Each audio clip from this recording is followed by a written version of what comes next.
Real Madrid 1, Manchester City 2. For more on this, let's welcome in, shall we? Jurgen Klinsmann with us, as is. Frank Leboeuf, we'll be hearing from them in a moment. But, of course, the big talking point at the full-time whistle is whether or not Xabi Alonso will be in charge for Real Madrid at the weekend. All our sources are saying that, yes, he will.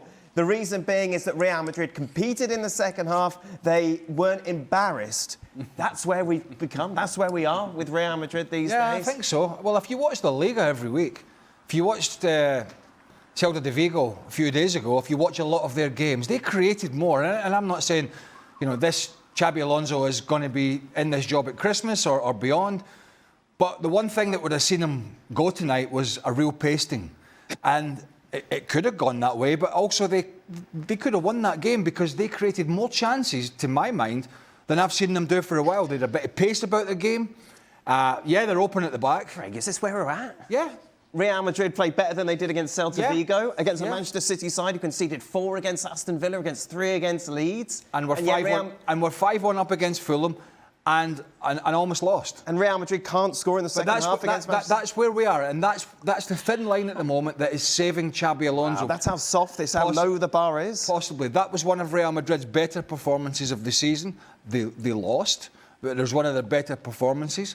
And I think that will be just enough, and according to the sources you said, I think that will be just enough to save his skin for now. It was quite ironic, really, that one of the guys that's been the biggest problem for him, Vinicius Jr, outspoken about his game time, outspoken about the manager, even suggesting that players were not listening and he'd lost the dressing room. He was one of the guys tonight, along with Bellingham, that could have taken a bit more pressure off Xabi Alonso because he had 2 fantastic chances and he was the guy that let his manager down again. Furthermore, if we're going to go down the path of Vinny Jr, with Kylian Mbappe sitting on the bench, unavailable because obviously he was not fit, then it is the opportunity for Vinny Jr. to say, yes, this is my team, like it's always been. It's my group. It's my opportunity to then have that sort of performance and carry this team to a win, and the opportunities fell to him, and it didn't quite happen for him, nor for Real Madrid. Now, on the whole picture of Real Madrid, what I would say is, if we're basing it on today's performance, on today's game, you don't fire Xabi Alonso. If you're basing it over soft. No. This is Real Madrid. They've won the Champions League more than anyone. They've won 2 games in 8 matches. If you would just listen, it would be a wonderful back and forth. It'd be a great conversation, interesting and engaging for everybody. But just listen for a second. When you're talking about Real Madrid, we're talking about the totality of the season and what led up to this game. You put all of that together, then you can make the argument. But you don't fire him after today. You fire him after he lost against Celta de Vigo at home. And it's not a matter of going soft or not. It's just watching the game. And today, they were good. Real Madrid were better today than they have been over the last month and a half. That's not difficult. Well, how do you know? That's a different conversation. You've been under the knife. Well, I tell you what, I was on a lot of drugs, but I'm sure Real Madrid weren't very good. You were in a coma. Why? Let's be honest about it. I mean, you're asking us. I mean, the question is, will they sack him? I think the answer is probably no. I just can't believe we're sat here after Real Madrid lose again at home against Manchester City, who aren't the Manchester City they were a few years ago, and go, no, at least they tried. No. Before we go to the boys, it just sounds before we go to the boys, we're selling it as... It sounds so Manchester United. But we're selling it as... Oh, my God. We're selling it as how they will perceive it, how the president will perceive it, how the media may perceive it. I honestly don't think he's got much life left here, and I'll guarantee you one thing. If they lose against Alaves at the weekend, he's 100% gone. Our graphics department hate Real Madrid. Look, they got 1 goal. Come on. I mean, you've had all this time off and you want people fired. Jurgen, I just know we know what Florentino Perez is like. We've seen him in the past sack Vicente del Bosque for crying out loud after they won the league. Yet on this occasion, a second-half performance against Manchester City where you still lose the game, but come on, at least you tried. What was the second half? They were quite good in the first half up to a point. OK, they went in down at half-time. Yeah. But they started the game. But the rhetoric seems to be yes, but they didn't give in. They didn't roll over. They didn't get humiliated. No, well, if you'd listened to yesterday's show, I said... Yeah, I was. And you were on the show and you didn't listen to you me. Said if they go in and get humiliated, I said yesterday... it'll be over. And the fact they lost, but they weren't humiliated. I said yesterday, if they'd taken a walloping today, he'd be gone. I know. They did not. Right. But they still lost. Go to Jurgen. I will. Thank you very much. Yeah, please, come to us. Jurgen, welcome to the show. Oh, thank you. No, I think, as Alejandro said, what is the bigger picture of Real Madrid? The bigger picture is to win trophies this year under Xabi Alonso. Now, there has a lot of up and downs, a lot of speculations, but that's Real Madrid. And there's always a lot of rumors, always a lot of arguments, heated discussions everywhere. And yeah, we're in the middle of those heated discussions. But the fact is, they played a good game. They lost, but they played a good game. I think, he's working every day hard to get the relationships going and get the relationships right. Today, Vinicius Jr., besides he missed 2 good chances, but there was a lot of energy, there was a lot of goodwill, there was... I think it was a good performance overall by the team. But where I want to lead to is, you discuss now, if the manager should be sacked or not. We are in December. We are 5 months or 4 months into the season. They're still in the fight for La Liga to win the Spanish title with Barcelona alongside. They're now 8th or 9th in the Champions League table. They probably will qualify in the top 8 because they still have 2 games to go. So everything is still open. He's just kind of fighting his way through, figuring out how to deal with Real Madrid, which is a completely different ballgame than Bayer Leverkusen, as we said. And he's fighting day in, day out. So, it seems like there's a joy sometimes of the public or the media to say, okay, who's the next coach that needs to leave? Who's the next coach that gets fired? And what's then? What is then? So if Real Madrid fires Xabi Alonso, what's now? No, who steps in now? Thank you. If the locker room is not doing well right now, then why should there a new coach fixing the locker room right away? So the locker room sometimes needs to fix itself. Mbappé, con Rodrigo, con Vinicius Jr, con Rüdiger. Rüdiger today, that penalty, we can talk about it. It's maybe a soft penalty, but it's not as soft as the one yesterday from Bastoni. But both penalties are right. Both are fouls, So now you're the manager of Xabi Alonso and Rüdiger does a foul like that. He's wrestling him down. There was no need to do it. He was not even watching the ball in that moment, And if he's a little bit more unlucky, he actually gets sent off the field at the end of the game where he does another unnecessary foul right on the box on the side. If he gets the second yellow, he's red. He's out, So now, what is the fault now of Xabi Alonso? That's not his fault. Okay. So Xabi is trying to kind okay. of swim himself through that difficult time. And all we do as media people maybe is, okay, we speculate when is the time to fire him. I think he should continue and he should prove everybody wrong. Okay. Frank, I'll go to you a bit later on because I want to carry on this conversation with Jurgen. Say that Xabi Alonso gets sacked tonight. Say you get a phone call from Florentino tomorrow and says, come and be the coach of Real Madrid. Obviously, you're going to accept. What do you do if you go in there as the new manager? As you say, if all the players aren't putting in 100% for you, how do you change that narrative? How do you change that characteristic within those players if Xabi Alonso clearly hasn't been able to do that? You have to have no answer before you jump in there and figure it out yourself. So those are clubs. When I went into Bayern Munich, you go there, you have to go. You get an offer from Bayern Munich, you get an offer from Manchester United, you get an offer from Real Madrid. You as a manager, if that's what you want to do as a job, you have to take it. You have to try it, figuring it out, hoping that maybe the players are in a good moment and instead of hitting the post, they hit the back of the net. So you have to take that risk. But before you take it, there's no guarantee that you will figure it out there. Now we speculate about Carlo Ancelotti. Will he figure out Brazil for the World Cup? Question mark. He doesn't speak Portuguese, but it's Brazil. So can you deny Brazil to go to the World Cup with Brazil? No, you can't. There are offers out there, and Xabi took that offer because they're not coming along every day. When these big clubs, the top 8 or 10 teams in the world come to you, knock at your door, you have to say yes, and then you throw yourself into the cold water. And then hopefully it works out. And if it doesn't work out, then at least you gave it a shot. And you get a nice payoff. Frank? Yeah, what I can say, you're on your own, Dan, in that discussion, because really the problematic there is you play the angry fan and you go on the side, you say, okay, we have to sack the guy, but what else? And Jurgen alluded it.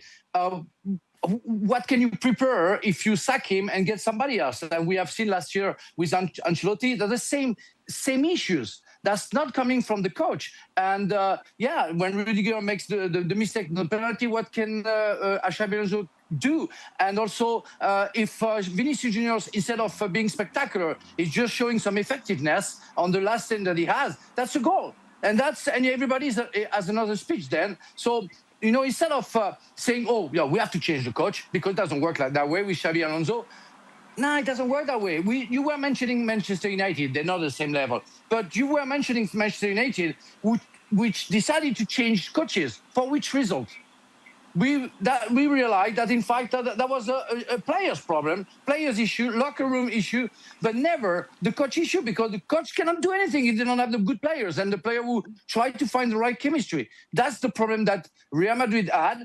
Today, there was maybe a lack of chance as well. You have to put that in the equation, because that's part of the football. And when you hit the post, like Hendrik did, if it goes in, that's another scenario. So I think we have to be a little bit patient in that world of the emergency of dictator is going first. But Man United, you can't compare it. Man United bought bad players and gave new contracts to bad players. They're superstars at Real Madrid. And I think this conversation about, well, you can't just go in and change the dressing room and who's going to replace him will fall flat in its face if they lose against Alaves.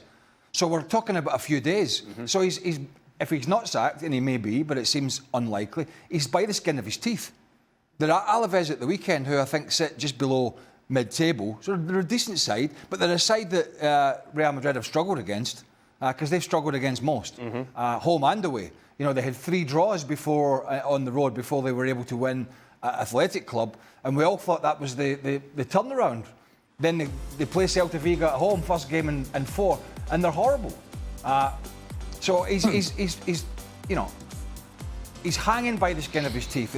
It's as simple as that. And the only thing that's going to save him is results. Not that there's nobody else out there. Not that the players are not doing this, that, and the next thing. Because we know Real Madrid will make changes, and they'll make short-term changes if that's what they need to do. But I think tonight is just about salvageable for him.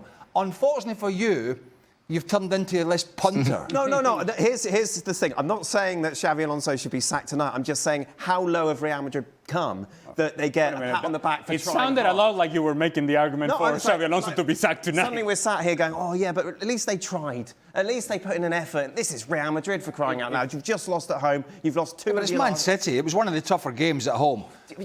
It's Man City. It's Man City who you have been slagging off their defence. Well, yeah, and once we get, Real Madrid couldn't score. And when we get to City, I will tell you why they probably won't win the Premier League or this competition when you see their defending. But yet we get because they were Real Madrid a pass because they were poor in front of goal.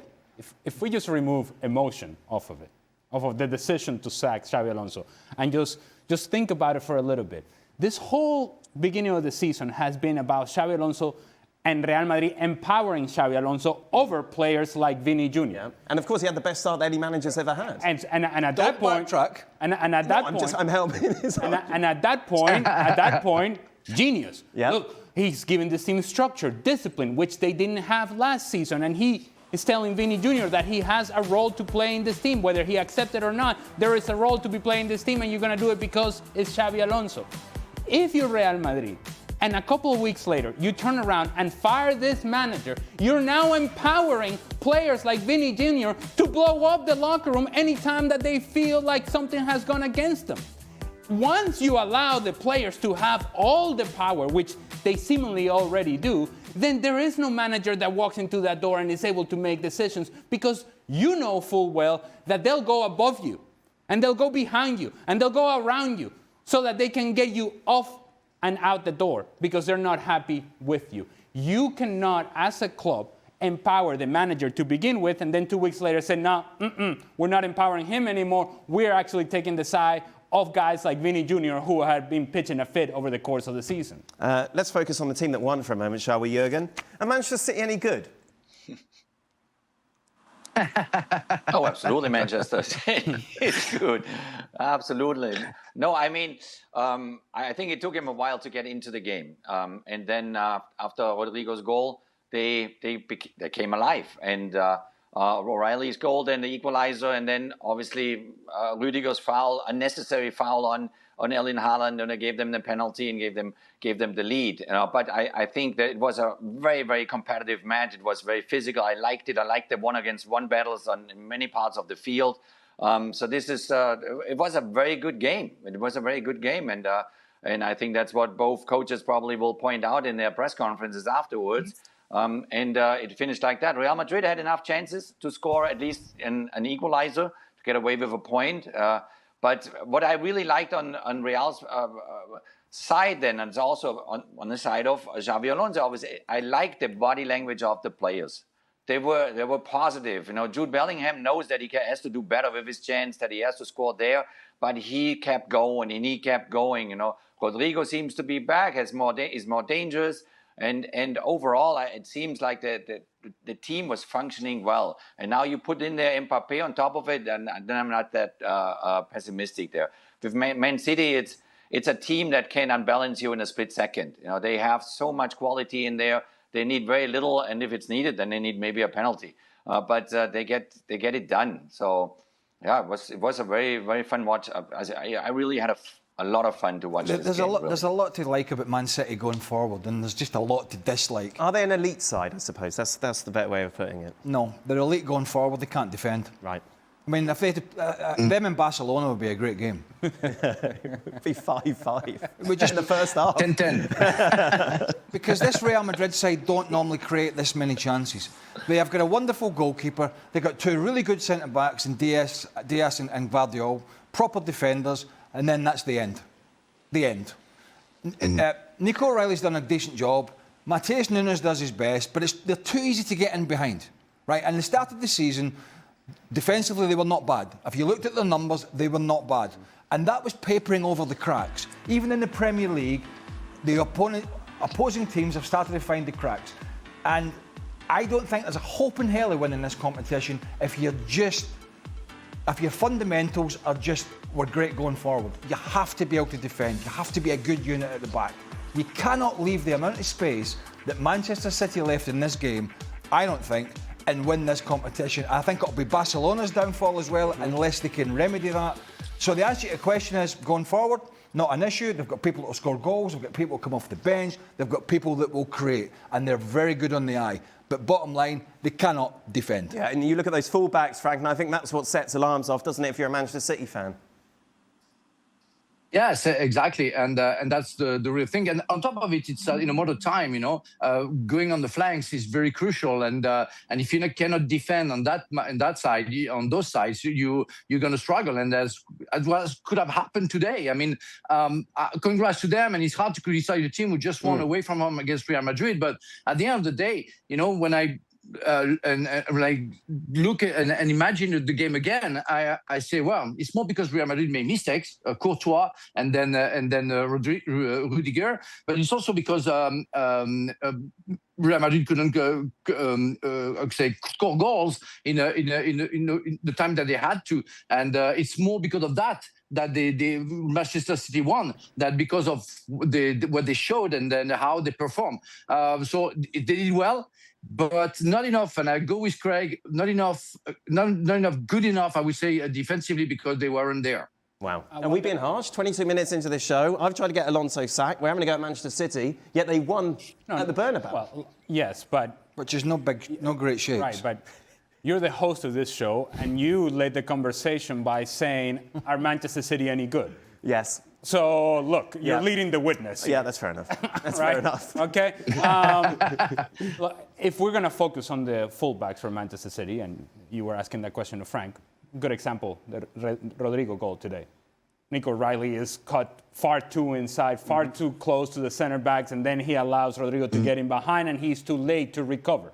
If that were a one-off, you think, that's all right, we'll let it go. But it happens regularly. On the other side, Mateus Nunes is 1 centimeter away from giving a penalty 3 minutes into the match. And that's how close this game was. We're talking about it could have been a penalty, might have been a penalty for Real Madrid had it been, again, 1 centimeter further and into the 18-yard box. Mateus Nunes will always be a problem because he's not a right back. Beyond that, I look at this team and they don't have to play Barcelona for it to be 5-5. They played Fulham and it was 5-4. Yeah, that's true. And so you don't have to be a great team offensively to expose their frailties. And their frailties don't just stop in the outside back positions. Through the midfield, you can play around this team. And if you get them stretched, you get them in transition, they're not stopping you. So for Manchester City, this is a great result. It's a great result because we saw something today from Manchester City that we don't often see. Grinding and defending and hanging on as best as they could. Some of it had to do with the fact that Real Madrid missed opportunities. But you have to appreciate the efforts of Ruben Diaz, the efforts of Guardiola, and the effort of players that don't really want to defend, but were forced to do so today. And at the very least, were able to grind out what I think is a big result for them going forward and thinking, you know what? We have toughness about us defensively that perhaps we haven't proven in years past. Jurgen, what do you do with a player like Doku, who was just unplayable, for example, against Liverpool? Some good moments again today, yet there's part of you surely as a coach that just want consistency from him. And that's what you're working on with him, on consistency. So you talk to him, and that's what Pep Guardiola is doing. That's why he's a master in communicating with the players. And he sees the potential of a Doku and his his up and downs and his positive and negatives, and that's what you go through an entire season. So now we're in early December, I would say February, March, April. That's when crunch time comes along in Champions League and in the Premier League, obviously. Then you want to see him improved. You want to see him matured. And this is the fun part of the work of a manager is that you can influence that development in a club team on a daily basis. And I'm sure that Pep is doing that. I mean, where was he a year ago, 2 years ago? Where is he now? And what does he need to improve? What does he need to learn? And those are the daily topics that they go through. And I'm sure that Pep knows exactly how to talk to him, how to communicate, and improve him. I only bring it up because it was something you were bringing up during the show, during the match we were watching together. Just Doku, just not doing enough when it comes to penetrating defences. And in and around the box, it's kind of the same trick all the time, and you've got to come up with different ways to beat defenders. Particularly, better teams you play against, the elite defenders, will just figure you out. And it's not just about pace; they'll get themselves in good positions. And I think he does the same trick a little bit too much in terms of coming inside and yeah, it's a learning curve for him. But and against some of the weaker teams in the Premier League, he just runs over the top of them. But I don't think you can play that way against the better teams with Doku, Foden, Silva, Cherki, Haaland, and leaving Nico Gonzalez, and even talking about Rodri coming back in. Rodri'd have to be Superman. I don't think you can be. You get away with it tonight, but you saw how open they were. Yeah. I just don't think long term. When you see Arsenal haven't won anything yet, really. But when you look at how strong the midfield is, when you look at Liverpool last year, the strength was three solid midfielders: Szoboszlai, McAllister, Gravenberch, who could all do a little bit of everything. And you look at City, and it really is on the shoulders of one guy to sort of be there as a bit of a shield when they're all off, being flexible and getting involved.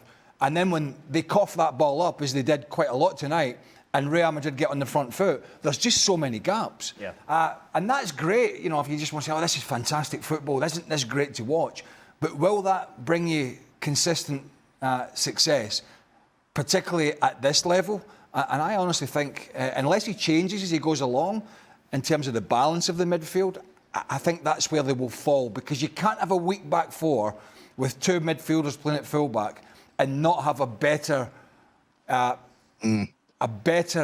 insurance policy in front, and then having one guy, for me, is not a good enough insurance policy when they get to the knockout stages.